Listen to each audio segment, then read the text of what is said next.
अभी ग्रामवासियों ने मुझे बताया कि जिला प्रशासन पूरा का पूरा यहाँ पे आया था अभी, और उससे पहले सबको पाबंद लगभग गांव, मेरे गांव को छोड़ के और पूरा जो विधानसभा क्षेत्र है, लगभग इन्होंने 4000 नोटिस जारी किए हैं। धीरे धीरे जहाँ जहाँ से सूचना आ रही है कि ये 250, 300, 400 का बंडल ले लेकर घर घर जा रहे हैं, पाबंद कर रहे हैं। ये भाजपा की सरकार की जन विरोधी नीति है। आपने देखा होगा कि जब किसान 3 काले कानूनों के खिलाफ जब धरना दे रहे थे, 700 लोगों ने शहादत दी, उसके बाद में भी इन लोगों का दिल नहीं पसीजा और उन किसानों को आतंकवादी करार दिया। ये वही भाजपा की सरकार है, ये डबल इंजन की सरकार, यही भाजपा का यहाँ का तानाशाह विधायक।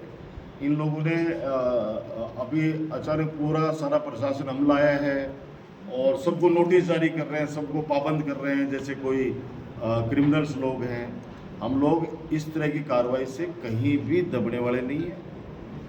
आप चाहे सुबह 5 बजे आ जाना, चाहे 7 बजे आ जाना, चाहे रात को 10 बजे आ जाना, हम आपको खड़े मिलेंगे, तैयार मिलेंगे। ये मुकदमों का डर दिखाकर आप जिस प्रकार से दादागिरी कर रहे हो, भारतीय संविधान की इस लोकतंत्र की हत्या कर रहे हो, ये हम कतई बर्दाश्त नहीं करेंगे। मैं माननीय कलेक्टर साहब से फिर कहना चाहता हूँ, एसपी साहब से फिर कहना चाहता हूँ, ये दमनकारी नीति को बंद करो। आप क्यों निर्दोष लोगों को नोटिस दे रहे हो? अरे आपके नोटिस से कौन सा डर जाएगा? कोई नहीं डरने वाला, उल्टा आप जोश भर रहे हो सबके अंदर। एक तो गलत काम कर रहे हो और दूसरी तरफ आप दादागिरी कर रहे हो, प्रशासन का आप डर दिखा रहे हो लोगों को।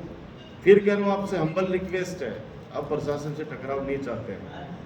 हम प्रशासन से टकराव नहीं चाहते। हम चाहते हैं कि आप हमें ये चिट्ठी दिखा दो कि ये भाव क्षेत्र के अंदर है, हम खुद मान जाएंगे। वरना हम आपको आपके एसडीएम की, कलेक्टर की, पटवारी की, तहसीलदार की चिट्ठी हमने कोर्ट में पेश की, आपको भी दिखा देते हैं, जिसमें स्पष्ट रूप से लिखा हुआ है कि ये भाव क्षेत्र के अंदर नहीं आता। उसके बावजूद 3 कंटेम्प्ट आपने झेले, तो फिर आप क्यों 2 को आप कर रहे हो, 2 को तो रोक रहे हो और तीसरे को आप इसको मान रहे हो कि साहब ये उस श्रेणी में आता है? क्यों कर रहे हो आप इस तरह से? आपको ये सरकारें आती जाती रहती हैं, भगवान आपको माफ़ नहीं करेगा। ये बच्चे आपको कभी भी इनकी आपको माफ़ नहीं करेंगे, इनकी बददुआ लगेगी।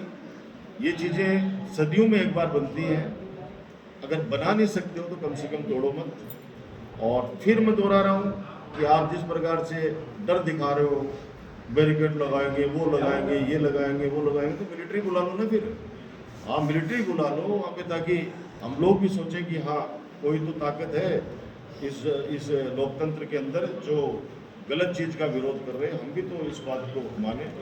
आप लोग डरा के ये नोटिस दे के जिस प्रकार से हजारों लोगों को आप नौलगढ़ वालों को भी दे रहे हो, जयसर वालों को दे रहे हो, डिगार वालों को भी दे रहे हो, हमारे सारे चारों तरफ जितने भी लोग हैं 4000 लोगों को आप नोटिस जारी कर रहे हो। लोकतंत्र की हत्या कर रहे हो आप कलेक्टर साहब। मैं तो फिर कहूँगा, मान जाइए, हठधर्मिता छोड़िए। इस तरह का राजनीतिक दबाव जो जन विरोधी है, उस राजनीतिक दबाव में मत आइए। आगे आपको भी, ऊपर वाले को भी शक्ल दिखानी है, उनको फेस करना है। आने वाले समय के अंदर सरकारें आती है जाती है, लेकिन दमनकारी नीति आप छोड़िए। और कोई आपके नोटिस को डरने वाला नहीं है। ये नोटिस जो आप दे देंगे, जो धमकियां दे रहे हो, लोगों के पिता के नाम पूछ रहे हो, सब कर रहे हो, इनसे कोई डरने वाला नहीं। क्या डॉक्टर राजकुमार शर्मा नोटिस के बावजूद भी सामना करेंगे? अरे भाई, ये नोटिस जीवन में नोटिस ही देखे हैं और इन नोटिसों का जवाब लोकतांत्रिक तरीके से हम देंगे।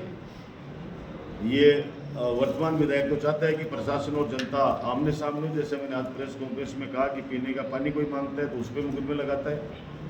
अगर किसान बेचारे, उनके वहाँ पे कोई घास उगा हुआ था, उस घास का एनडीपीएस में मुकदमे दर्ज करा दिए। कोई अगर इसके नाम का पत्थर कोई तोड़ गया या गांव में इसने लगा रखी है जगह जगह, ये जगह जगह बोर्ड जो नाम से कि इसका घर इधर है, एरो लगा के उसको लगाया जाता है। जो वही बात है ना, कोई नई चीज़ मिली है तो हम लोग पूरा मुकाबला करेंगे, आउटराइट मुकाबला करेंगे और लोकतांत्रिक तरीके से करेंगे। मैंने आपको कह दिया कि लोकतांत्रिक तरीके से करेंगे और प्रशासन का जवाब देंगे।